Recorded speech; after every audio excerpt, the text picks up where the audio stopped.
Good morning everyone. आप सभी को अपने यूट्यूब चैनल में स्वागत है। तो आज हम जो बात कर रहे हैं हिंदी साहित्य की बात कर रहे हैं।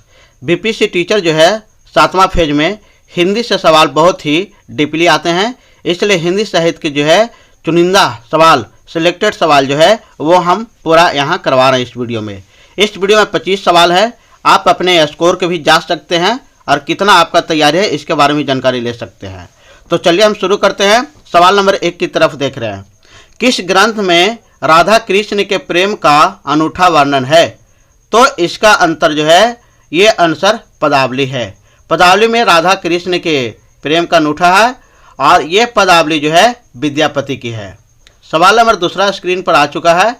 बीसल देव रासो की नायिका का नामोल्लेख कीजिए। बीसल देव रासो जो है इसमें कौन सा नायिका है? तो इसकी नायिका है राजमती है और राजमती के बारे में इसका वर्णन है और इसका किस तरह से विरह और शादी कैसे होता है इसकी सारी चर्चा है। तो इसका ऑप्शन जो है बी वाला है। ये आपको दिमाग में रखना है कि बीसल देव रासो की नायिका जो मुख्य है वो राजमती है और राजमती पर भी आधारित जो है पूरा बीसल देव रासो में वर्णन है और उसमें जो है वीर का भी है, उसमें कुछ रस मिलता है। तो राजमती जो आप लोग देख रहे हैं ये ऑप्शन नंबर बी वाला सही होगा। एक सवाल नंबर 2 भी क्लियर हो गया। अब हम बात करते हैं सवाल नंबर 3 की। चर्या पद के रचयिता कौन है? ये बहुत इंपॉर्टेंट सवाल है। तो चर्या पद के रचयिता हैं ये सरहप्पा हैं। तो सरहप्पा है, ये थोड़ा सवाल में जवाब देखना है और ये सारा जो है आपको कन्फ्यूजन से हट के रहना है, इसलिए कि बहुत सारे नाम जो है कन्फ्यूजन कर जाते हैं। तो चर्या पद के रचयिता जो है ये सरहप्पा है। ये ऑप्शन बी वाला सही होगा।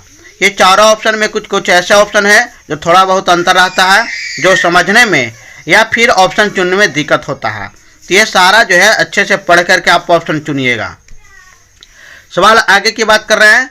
पीर चुतरना अयो सावन पहली तीज ओबे वाट विरहिनी खीन खीन आवे खीज संदेशो पन साहिबा पाछो फरिए न देह पंछी धालियो पिंजरे छूटन से संदेह। ये पंक्तियां हैं, ये कुछ हमारे काव्य से लिया गया है। तो ये पंक्तियां जो है ये कहाँ से लिया गया है और इस पंक्ति के रचयिता कौन है, ये सारे ऑप्शन में से चुनना है। तो ये जो आप देख रहे हैं ये सारे ऐसे ऐसे सवाल हमेशा एक न एक रहते हैं, इसलिए जो पंक्तियां किनके द्वारा लिखा गया है उसको भी आपको ध्यान में रखना है। इस तरह से जो है 4 लाइन दे देगा और उस 4 पंक्तियां में से चुनना रहता है कि ये पंक्ति किस कवि के द्वारा लिखा गया है या ये पंक्ति जो है किस किताब से जो है रिलेटेड है। तो इसके हम बात कर रहे हैं तो वो प्रयुक्त पंक्तियां जो थी खुमान रासो की थी। ये खुमान रासो है, इनकी रचना से ये पंक्तियां ली गई थी और खुमान रासो का महाकाव्य बहुत ही फेमस है, प्रसिद्ध है। तो इस तरह से इसका ऑप्शन जो है बी वाला होगा। तो आपको भली भांति जो है बी ऑप्शन लगाना है। और इसके बाद हम बात कर रहे हैं कि सवाल नंबर आगे की ओर। जयचंद्र प्रकाश के रचनाकार कौन है? इसमें 4 ऑप्शन है। जगनिक है, भट्ट केदार है, श्रीधर है, नरपति नाल है। तो ये चारों ऑप्शन में से आपको चुनना है। तो इसका ऑप्शन बी वाला सही होगा, भट्ट केदार। जयचंद्र प्रकाश के रचनाकार जो हैं ये भट्ट केदार है। ऑप्शन बी वाला सही होगा। सवाल आगे। सीधो और योग्य की रचनाओं के संदर्भ में, सीधो और योग्यों की रचनाओं के संदर्भ में यह कथन किसका है? उनकी रचनाओं का जीवन की स्वाभाविक सारणियों, अनुभूतियों और दशाओं से कोई संबंध नहीं है। वे सांप्रदायिक शिक्षा मात्र हैं, अतः शुद्ध साहित्य की कोटि में नहीं आ सकती है। ये कोई भी है हमारा रचना से लिया गया है, उसमें से 2-4 पंक्तियां जो है के साथ साथ वाक्य भी लिए जाते हैं। ये वाक्यांश कहाँ से लिया गया है, किनके द्वारा लिखा गया है, ये आपको चुनना रहता है। एक बार फिर सवाल को हम देख लेते हैं। सिद्धियों और योगियों की रचनाओं के संदर्भ में यह कथन किसका है? यानी कौन सा यह कथन कहा है? कथन स्टार्ट होता है, उनकी रचनाओं को जीवन की स्वाभाविक सारणियां, अनुभूतियां और दशाओं से कोई संबंध नहीं है। तो इसका आंसर जो है रामचंद्र शुक्ल है। ऑप्शन नंबर 1 वाला सही होगा। ये चारों ऑप्शन थे, इसमें से जो है रामचंद्र शुक्ल ऑप्शन ए वाला सही होगा। ये आपको जो है ये पिकअप करना है, इसको जो है ये लॉक करना है। तो ये आंसर आपको देख लिए। इस तरह से सवाल और भी वाक्यांश दिए रहते हैं, उसमें से ऑप्शन चुनना रहता है। तो वाक्यांश को भी दिमाग में रखना है कि कौन सा किसके द्वारा लिखा गया है, और गद्य को भी रखना है। सवाल आगे हम बात करें, कुमारपाल प्रतिबोध किसकी रचना है? कुमारपाल प्रतिबोध ये पुस्तक की नाम है, और ये पुस्तक किसकी रचना है, इसका वह जवाब देना है। आपके 4 ऑप्शन स्क्रीन पर आ चुके हैं। सोम प्रभु सूरी, हेमचंद्र सूरी और सांगधर मेरुतुंग, ये चारों ऑप्शन में से जो है आपको चुनना रहता है। तो ऑप्शन नंबर 1 वाला हो गया सोम प्रभु सूरी, ये ना ऑप्शन ए वाला सही होगा। सवाल आगे की बात कर रहे हैं, ये बहुत इंपॉर्टेंट है, ये सवाल नेट में भी आ चुका है, तो इसलिए इसका अच्छे से ध्यान में रखना है। संदेश राशक के लेखक हैं, संदेश राशक के लेखक कौन है? 4 ऑप्शन है, नरपति नाल, अब्दुल रहमान, चंद्र बरदाय और जगनिक, ये चारों ऑप्शन में से चुनना है। तो इसका ऑप्शन सही है बी वाला, अब्दुल रहमान। अब्दुल रहमान के द्वारा जो है संदेश राशक पुस्तक लिखी गई है, और इसका आंसर ए वाला सही होगा। सवाल आगे की बात कर रहे हैं, विद्यापति की पदावली मैथिली हिंदी में रचित होने पर भी निम्नलिखित में से किससे प्रभावित है? विद्यापति जो है इनकी बहुत पुस्तक जो है प्रसिद्धि प्राप्त की है। पदावली, पदावली के लेखक विद्यापति हैं, और ये मैथिली भाषा में लिखा गया है। ये भी सवाल पूछा जाता है।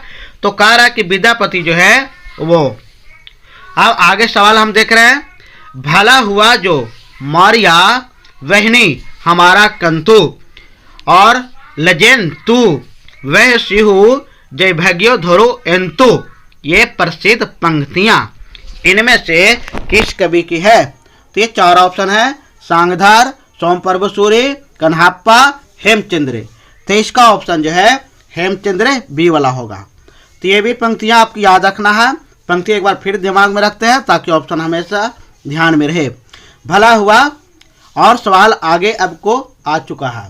सवाल नंबर आगे हम देख रहे हैं, सवाल नंबर आगे को हम पढ़ते हैं। आदिकाल को चारण काल इनमें से किस साहित्यकार या इतिहास के लेखक ने कहा है? आदिकाल को चारण काल इनमें से किस साहित्य के इतिहास के लेखक ने कहा है? यानी कौन सा लेखक कहा है आदिकाल को चारण का? इसका आंसर जो है आपको सी वाला राम कुमार वर्मा जो है आंसर सही होगा। और ये राम कुमार वर्मा ऑप्शन सी में है, तो सी को लॉक किया जाए। इस तरह से आदिकाल को जो है विभिन्न तरह के लेखक विभिन्न तरह के कहे हैं। सवाल नंबर आगे, अमीर खुसरो हिंदी साहित्य के किस काल से संबंधित कवि है? अमीर खुसरो हिंदी साहित्य के किस काल से संबंधित कवि है? तो ये आदिकाल से संबंधित है। अमीर खुसरो जो है आदिकाल के से संबंधित है। अमीर खुसरो ने महाकाव्य लिखे हैं, और हिंदी साहित्य में इनका भी बहुत प्रसिद्धि है। तो हिंदी साहित्य में जो है आदिकाल के और प्रमुख कवि भी हैं, उसका भी याद रखना है। दान वाक्यवली, दान वाक्यवली के रचनाकार कौन है? तो इसका जो रचनाकार हैं ये विद्यापति हैं, याद रखना है। और विद्यापति के द्वारा पदावली भी रचित है जो मैथिली भाषा में है। तो दान वाक्यवली के रचनाकार कौन है? विद्यापति। ऑप्शन नंबर 1 वाला सही होगा, 1 को लॉक किया जाए। सवाल नंबर आगे, विद्यापति को कृष्ण भक्तों की परंपरा में न समझना चाहिए। विद्यापति को कृष्ण भक्तों की परंपरा में न समझना चाहिए, यह इनमें से किसका कथन है? यानी विद्यापति के बारे में कौन ऐसा शब्द कहा, वैसा वाक्य कहा, वो चुनना है। विद्यापति को कृष्ण भक्तों की परंपरा में ना समझाना चाहिए, यह कथन किसका है? तो यह कथन रामचंद्र शुक्ल के है। ऑप्शन नंबर बी वाला सही। सवाल आगे की बात कर रहे हैं, आदिकाल के अंतर्गत सरहप्पा लुइपा आदि कवि किस साहित्य से संबंधित है? आदिकाल के ये कवि हैं सरहप्पा लुइपा, लेकिन ये कवि जो आदि कवि हैं ये किस साहित्य से संबंधित है? तो ये सिद्ध साहित्य से संबंधित है। इनकी रचना जो है वो सिद्ध साहित्य की जैसी है, इसी से संबंधित है। तो ऑप्शन नंबर जो है सी वाला सही होगा।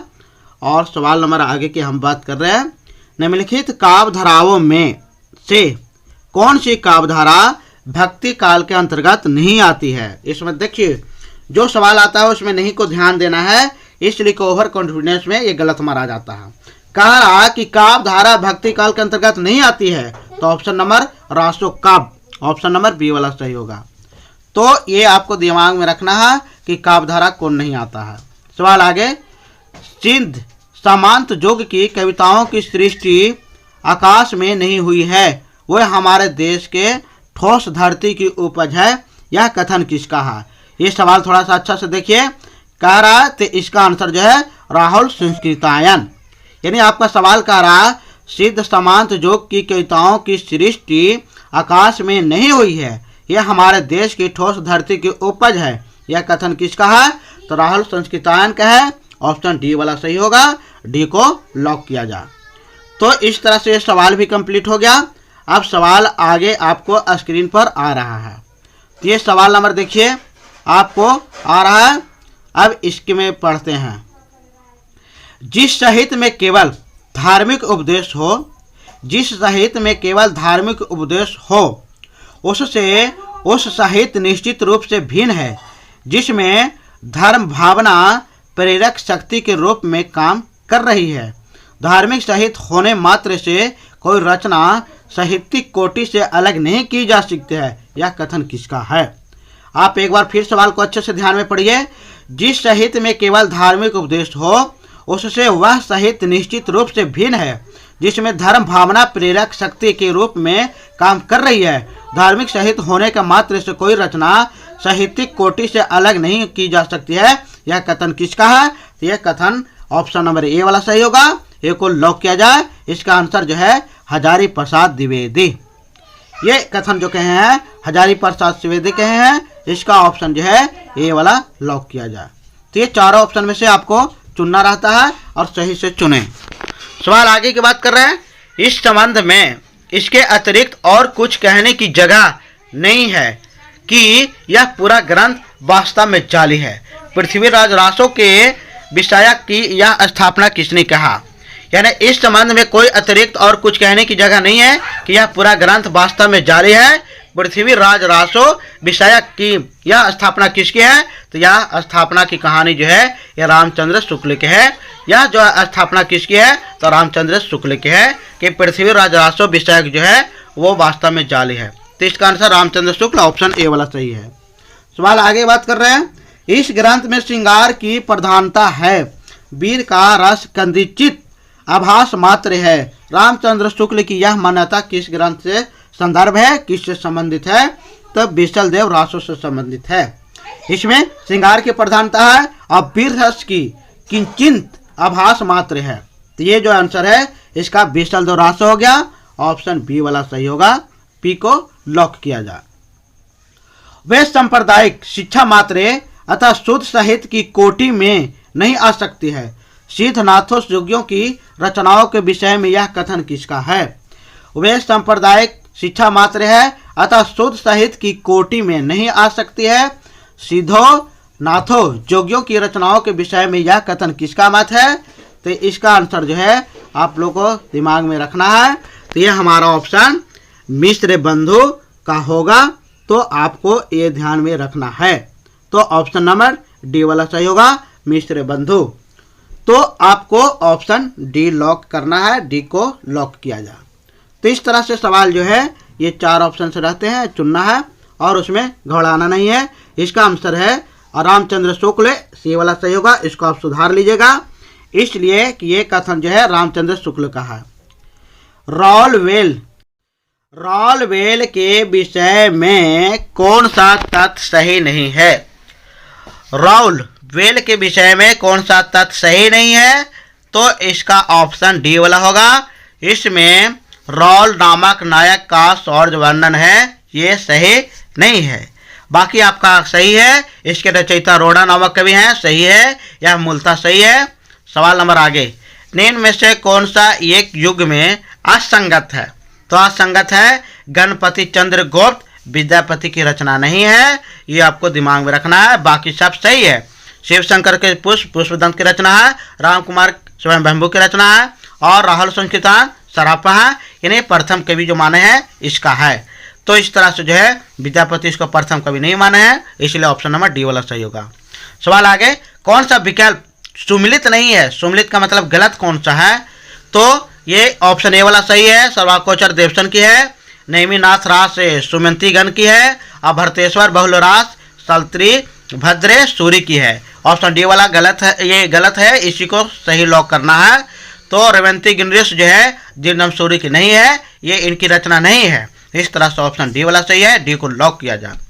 सराहपा से संबंधित कौन सा तथ्य सही नहीं है? तो सराहपा से संबंधित जो तथ्य है, उनकी भाषा सर्वत्र सीधी सरल मानी जाती थी, ये सत्य नहीं है। इसलिए कि सराहपा का भाषा जो है वो जटिल था, सबको समझ में नहीं आती थी। उनकी भाषा जो है ये सिद्ध साहित्यों की थी, तो इसलिए उनका जो है समझना थोड़ा आम आदमी के लिए दिक्कत था, तो इसलिए उनकी भाषा सरल मानी नहीं जा सकती है। इसलिए ऑप्शन सी वाला सही होगा, सी को लॉक किया जाए। इस तरह से 25 सवाल हुई। आप हमारे कमेंट सेक्शन में बताएं कि आपको कैसा लगा, और इस तरह से सवाल हमेशा आते रहेंगे और आपको बीपीएससी टीचर की जो है तैयारी बहुत अच्छे से होती रहेगी। तो इस तरह से मेरे चैनल को लाइक सब्सक्राइब शेयर करें और ज़्यादा से ज़्यादा जो है इसको आप फॉरवर्ड करें ताकि सभी को बेनिफिट मिले। थैंक यू, धन्यवाद।